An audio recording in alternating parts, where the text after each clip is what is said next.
Muskogee County voters have one more day left to cast their ballots during early voting coming up for next week's runoff election. In our campaign 2016 coverage, News 3's Brennan Ray spoke to an elections official who has some last-minute tips for voters heading to the polls. She joins us now. Only those who live in Muskogee County School Districts 1 and 7 are eligible to vote in the school board runoff. The school board races are nonpartisan, and so far there have been about 700 early voters for the July 26th runoff election.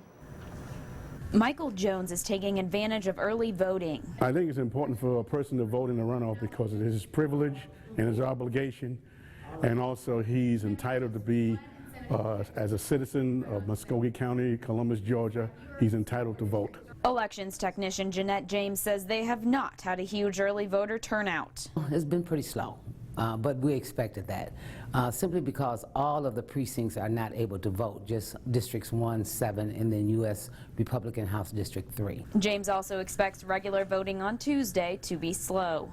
Precincts that we will have open, it won't be that many people working, probably about 5 people, so we don't expect it to be too busy. She says they normally have 12 workers at each precinct. All but 5 precincts will be open on Tuesday. James reminds voters to bring a picture ID on Tuesday in order to vote. If you have a Georgia driver's license, it can be expired, or a Georgia ID card, it can be expired.